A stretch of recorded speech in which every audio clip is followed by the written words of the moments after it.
Olá, começa agora mais um Sala de Estar e como vocês podem ver, o cenário do programa hoje está um pouquinho diferente. Quer saber o porquê? Vou contar em instantes, depois do intervalo.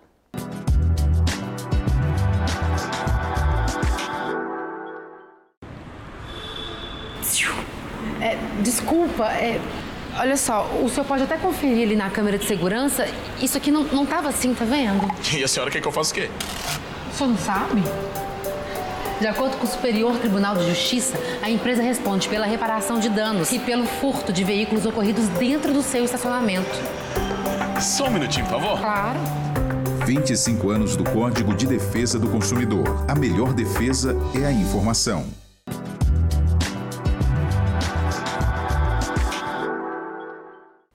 Estamos de volta com o Sala de Estar e no programa de hoje eu tenho a honra de receber aqui no estúdio da Unicruz TV o jornalista da RBS TV e da Rede Globo, Giovanni Grisotti. Giovanni é conhecido por trabalhar com o jornalismo investigativo e, como vocês todos sabem, ele trabalha com reportagens de denúncia. Por isso, ele tem a sua imagem visual preservada. Durante a nossa entrevista, a gente não vai mostrar o rosto do Giovanni, mas a gente vai ter um bate-papo bem legal. Giovanni, eu queria agradecer muito a tua participação aqui no Sala de Estar. Seja muito bem-vindo à Universidade de Cruz Alta. É um prazer muito grande te receber aqui. Prazer é todo meu. Que bom. Antes de eu começar a falar sobre o jornalismo investigativo e como que ele entrou na tua vida, eu queria que tu me contasse um pouquinho da tua história de vida, né? Como é que tudo começou? Eu sei que tu é natural de Barros Cassal, que antes de tu começar a trabalhar no rádio, tu e a tua família se mudaram para o município de Capão Novo, né?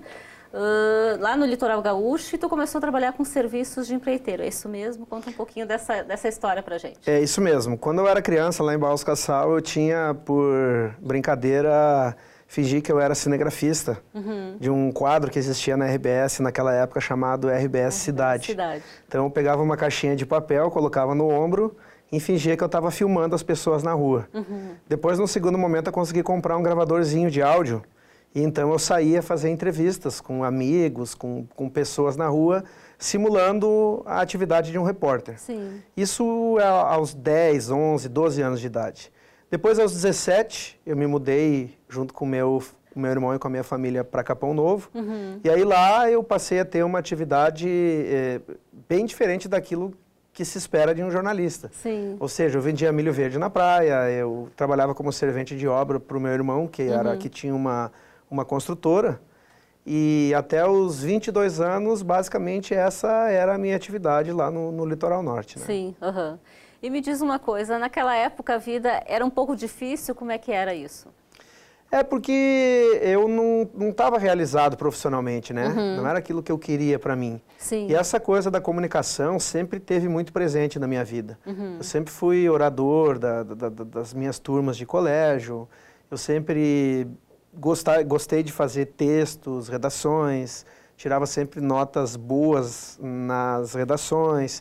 Cheguei a fazer um piloto de um jornalzinho lá para Barros Cassal, onde eu morava, acabou não dando certo, então eu sempre tive isso, essa coisa de lidar com a comunicação, embora não profissionalmente, mas como parte da minha vida.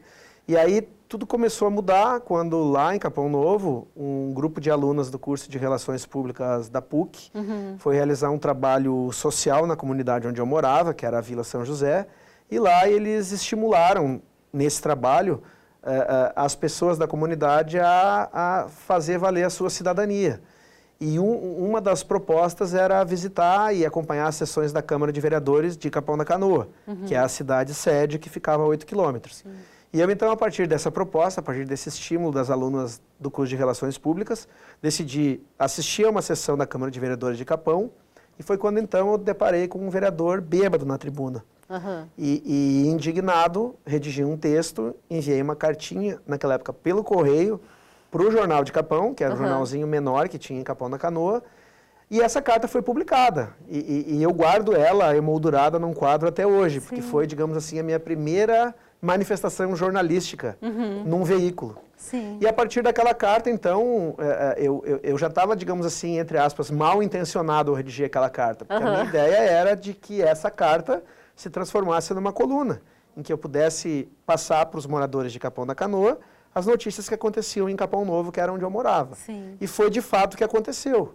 A minha alegria foi muito grande quando eu, então, propus para o proprietário do jornal que eu passasse a escrever uma coluna de Capão Novo no jornal de Capão da Canoa, e ele aceitou. E de uma coluninha de 1/4 de página passou para uma coluna de meia página, depois foi para uma página inteira. Aí eu acabei do jornal de Capão passando a trabalhar no jornal Costa do Mar, que era o maior jornal de Capão da Canoa, e do jornal Costa do Mar para a Rádio Horizonte, que é, então, até hoje um dos maiores veículos de comunicação do litoral, Sim. e que era, então, o meu grande sonho a partir do momento em que eu comecei a mergulhar nesse mundo do jornalismo, a partir daquela cartinha no espaço do leitor do Jornal de Capão. Sim. Porque eu sempre trabalhei muito com essa coisa do sonho, assim. Eu acho que para te tornar um desejo real, você tem que sonhar. Claro. E o meu primeiro sonho profissional, então, era poder trabalhar na Rádio Horizonte. E eu consegui realizar esse sonho. Mas teve uma questão, assim, que me incomodava muito naquela época. Já quando eu comecei a escrever para o Jornal de Capão, em paralelo, eu era integrante da juventude do Partido Trabalhista Brasileiro lá em Capão. E num primeiro momento, nos primeiros meses, eu acabava trazendo para dentro do jornal atividades da juventude do partido. E foi aí que eu percebi que isso não era certo, que não havia compatibilidade entre a função de um colunista de um jornal e um integrante de um partido político. Sim. E foi quando, então, eu decidi me desligar, me desfiliar do partido, então, passando a me dedicar exclusivamente à atividade jornalística, não sem deixar aquelas outras atividades paralelas que eu tinha lá em Capão Novo, que era vender milho verde na praia e trabalhar em obras com meu irmão e na fábrica de móveis que ele tinha também. Sim. E como é que foi que o jornalismo investigativo entrou na tua vida? Conta um pouquinho pra gente. Tu saíste de Capão, foste para Porto Alegre, como é que foi esse período aí? Eu comecei já a trabalhar com esse tipo de reportagem de denúncia em Capão da Canoa, na Rádio Horizonte.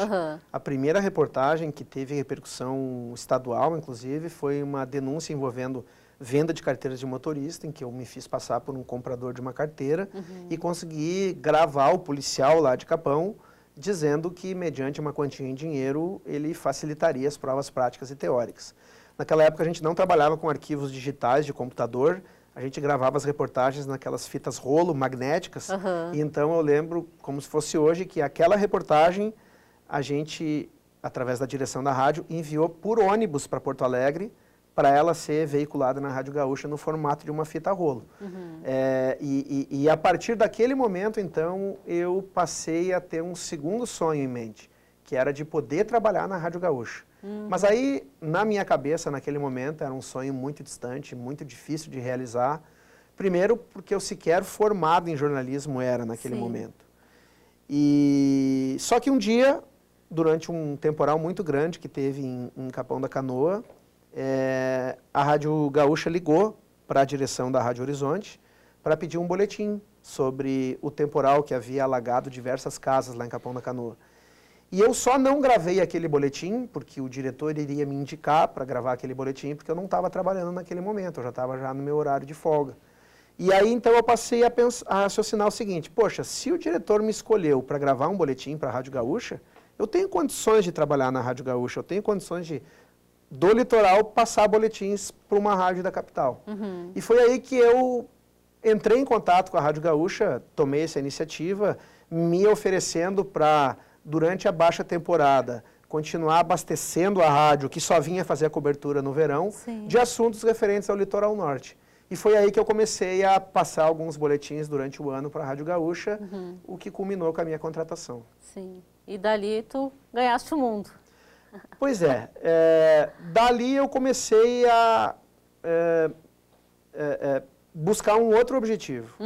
Porque quando eu trabalhava na Rádio Horizonte, eu era um repórter que fazia tudo. Ou seja, as pessoas procuravam a mim para relatar seus problemas, todos os assuntos referentes à reportagem acabavam ficando comigo, porque eu era o único repórter. Então, assim, numa linguagem bastante popular, eu era o dono do campinho, digamos assim. A partir do momento que eu fui chamado para trabalhar na Rádio Gaúcha, eu passei a ser mais um.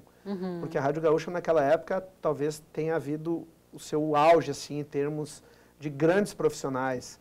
Profissionais que hoje são apresentadores de TV, apresentadores de programas em outras rádios, na equipe de reportagem.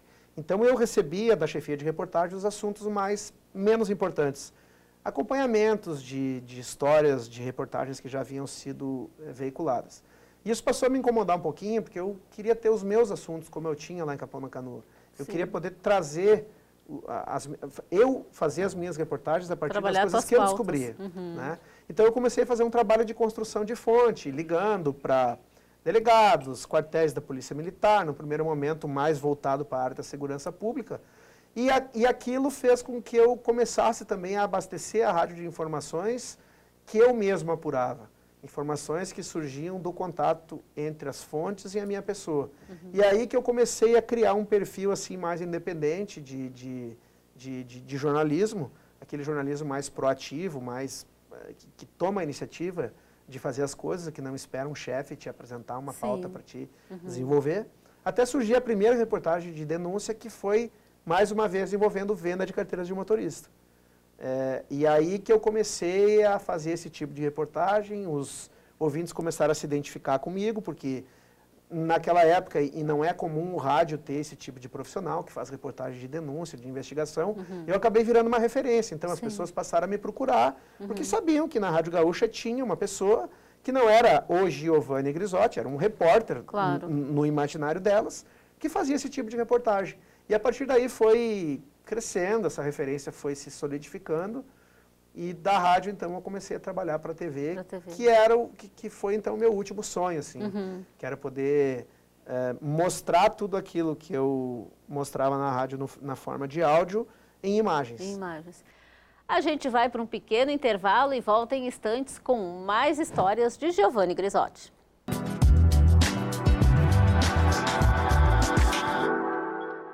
A democracia garante a igualdade de todos. Num país democrático, o voto de cada cidadão tem o mesmo poder. E você sabe quem torna isso possível? A Justiça Eleitoral. Ela faz parte do Poder Judiciário e é responsável por organizar, realizar e julgar as eleições. A Justiça Eleitoral é composta pelos cartórios eleitorais, juízes, TREs e TSE. O TSE fica em Brasília, onde ocorre o julgamento final das ações eleitorais e o planejamento de toda a estrutura das eleições. Os TREs estão em todas as capitais e julgam as ações eleitorais do seu estado, além de fazer a apuração e realizar grande parte do processo eleitoral. Já os cartórios eleitorais estão em milhares de municípios e fazem parte do dia a dia da população, prestando vários serviços aos eleitores. Então, quando ouvir falar em justiça eleitoral, lembre-se de quanta gente está por trás dela, trabalhando pela democracia e para que a voz de cada brasileiro seja ouvida. Justiça Eleitoral, a justiça da democracia.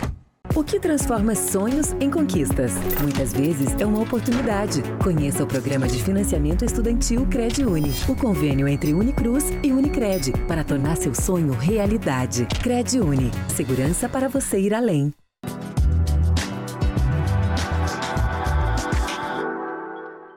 Estamos de volta com o Sala de Estar e no programa de hoje recebendo o jornalista da RBS-TV e da TV Globo, Giovanni Grisotti.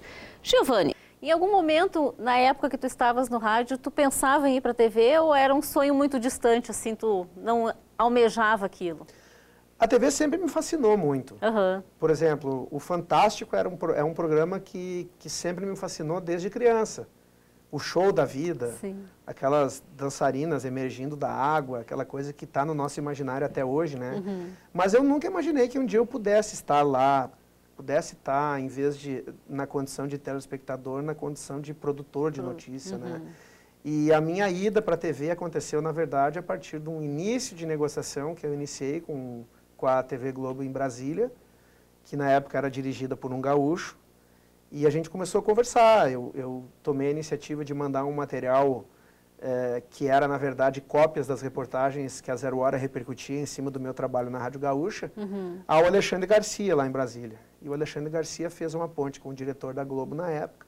E quando eu senti que realmente eu estava na iminência de me transferir para Brasília, eu procurei o diretor da RBS-TV na época e falei, olha, a situação é essa, estou indo para Brasília e eu gostaria de ficar aqui, gostaria de ter uma chance aqui.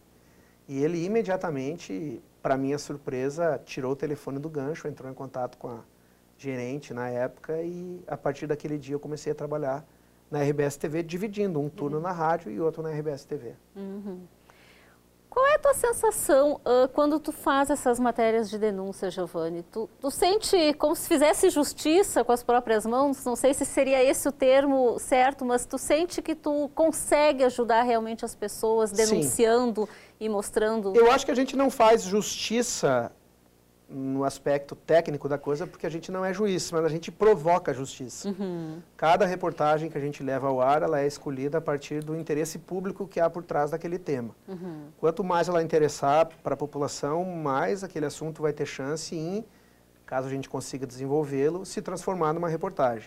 E via de regra, praticamente todas as reportagens, até porque pela natureza do assunto que a gente escolhe, elas acabam gerando algum tipo de providência, acabam transformando algum tipo de realidade e acabam provocando indiretamente a justiça.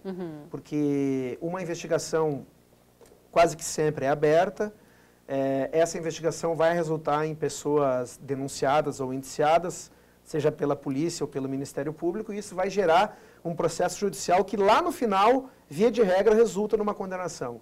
Então, a gente estimulou a prática da justiça a partir de um trabalho jornalístico. E isso tem diretamente, inclusive, a minha participação, não só na época da produção da notícia, quanto no período em que aquilo se transforma em processo judicial. Porque como autor da reportagem, eu sempre sou arrolado como testemunha do Ministério Público no processo. Então, já houve situações, por exemplo, em reportagens sobre vereadores, em que várias pessoas eram denunciadas numa mesma reportagem, em que eu tinha, numa semana, 4 audiências da Justiça, em que eu ficava frente a frente com aquelas pessoas que eu denunciava, para confirmar o teor da reportagem e para que o juiz pudesse usar aquilo como prova no processo judicial. Em algum momento que tu faz essas reportagens, depois que tu tem esse resultado, tu chega a sentir medo, né? Tu já passou por alguma situação complicada, difícil de ter que lidar? Sim, eu acho que o medo é da natureza do ser humano, né? E eu acho que o medo, inclusive, ele serve para nos orientar a buscar cada vez mais mecanismos de proteção.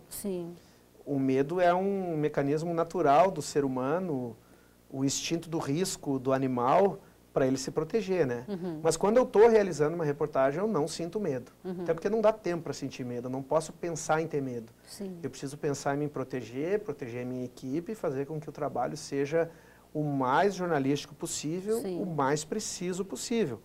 Para evitar riscos, a gente adota várias providências, porque a nossa vida, obviamente que ela está acima de qualquer reportagem. Embora muitas vezes essas reportagens também elas acabam ajudando a preservar vidas de outras pessoas. Né?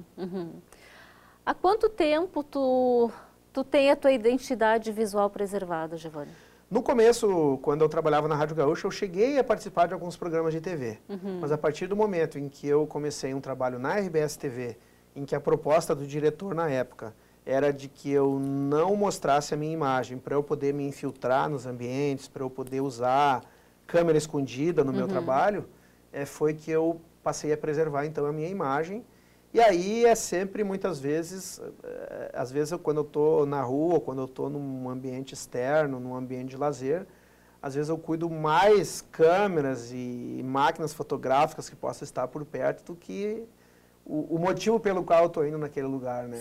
Mas isso já está incorporado no meu dia a dia e para mim já é bem tranquilo e não chega a me atrapalhar. Não te atrapalha em nada. No meu lazer, no meu dia a dia fora da televisão. Tu veio a Cruz Alta para participar do Fórum de Comunicação, que é um evento promovido aqui pelo curso de jornalismo aqui da instituição, para conversar com os acadêmicos sobre o jornalismo investigativo. Na tua opinião, tu considera importante esse contato dos acadêmicos com os profissionais que hoje estão no mercado de trabalho? Essa via de mão dupla, né, profissional e acadêmico, para que se tenha essas informações e se possa pensar em uma área para depois entrar, porque o jornalismo hoje é feito de várias áreas, né? Tem jornalismo investigativo, nós temos o boom das redes sociais, né, das mídias sociais, que hoje abarcam um grande número de profissionais. Como é que tu visualiza essa questão, Giovanni? Em primeiro lugar, esse risco, digamos assim, eventual que eu possa estar correndo em me expor para uma plateia, ele acontece exatamente porque eu acredito nesse tipo de troca de ideias entre os profissionais que estão no mercado e o meio acadêmico, né? Até porque quando eu fiz a faculdade da FAMECOS em Porto Alegre, o momento de maior aprendizado, o momento que eu mais curtia, era quando profissionais do meio nos visitavam para relatar as suas experiências. Sim. E muitas vezes a gente poderia também colocar, a gente podia colocar para eles o conceito que nós tínhamos de notícia, o conceito que nós tínhamos de reportagem, e com isso interagir. Então eu acho fundamental, porque durante muito tempo as faculdades pecaram em priorizar a teoria em detrimento da prática. E o que a gente está fazendo aqui é mostrar um pouquinho da prática. Sim. Que juntamente com a teoria pode, com certeza, qualificar a formação desses alunos. Então, para mim, é um prazer e uma honra muito grande. Que joia. Antes da gente começar a gravar, tu falavas que se sentia um pouco, não desconfortável, mas estranho em estar do outro lado, né? Porque tu é acostumado a questionar e a perguntar.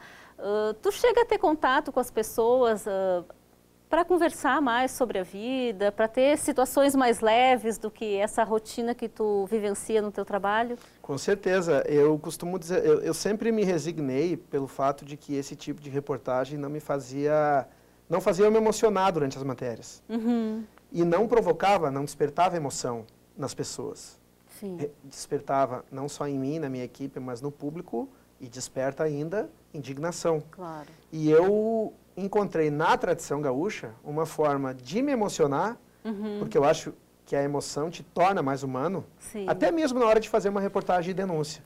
E muitas vezes até decidir por não expor uma pessoa, por entender que aquela prática que ela está cometendo tem alguma justificativa por trás, né? Na verdade, a gente, felizmente ou infelizmente, quando a gente vai exibir uma reportagem, a gente é um pouco juiz. Claro. A gente tem que fazer um julgamento ali na hora se vale ou não a pena expor aquela pessoa. E muitas vezes, quando tu te torna mais humano, mais emotivo, tu entende um pouco mais os motivos pelos quais muitas pessoas adotam determinadas condutas. Sim. Então, a minha maneira de descontrair, de unir uma paixão pessoal que eu tenho, que é a tradição, ao jornalismo, é realizar reportagens sobre tradição gaúcha. Sim. E isso é uma luta minha dentro da RBS, porque quando eu comecei a militar nesse meio, há 10, 15 anos atrás, eu percebia que a RBS ignorava esse assunto em épocas que não fossem da Semana Farroupilha. E a tradição, ela acontece o ano todo. Claro. E hoje eu sinto muito orgulho em dizer que, graças a um trabalho que eu iniciei dentro da RBS TV, a gente cobre na RBS TV Tradição Gaúcha durante os 12 dias do ano. E foi esse o motivo pelo qual eu, pela primeira vez, estive aqui em Cruz Alta, que foi durante a cerimônia de acendimento da chama crioula em 2014. Olha, então, que esse é o meio que eu tenho a maior parte dos meus amigos, é o meio onde eu faço meu lazer, é o meio onde eu me desestresso andando com o meu cavalo. Sim. E é o meio que eu encontro para me emocionar e poder emocionar as pessoas com essas histórias maravilhosas que a gente consegue contar a partir de personagens envolvidos na questão da tradição gaúcha. Olha, que legal. Tu sabe que a Universidade de Cruz Alta tem uma formatura, que é uma formatura crioula, que é realizada pelo curso de Direito. Nós já, inclusive, há uns anos atrás, já exibimos na Repórter Semana Farroupilha, né? Exatamente. Não foi eu, foi a equipe daqui que fez a reportagem, mas eu acompanhei na época, espetacular. Esse ano a gente está indo para a 13ª ou 14ª edição, né? Vamos combinar uma cobertura, então. Da formatura crioula, vai estar um evento bem legal, acho que vem o João de Almeida Neto, se não me engano. A gente tem o professor Fernando Rodrigues, o Fernando Ferreira, que é a música do João de Almeida Neto, chamada As Razões do Boca Braba, que tem um pouco a ver comigo, foi a música de entrada da minha formatura. É? Exatamente. Nossa, que legal. E ele vai estar aqui na formatura desse ano, é convidado de honra do curso de Direito, né? Que espetacular. Sabe que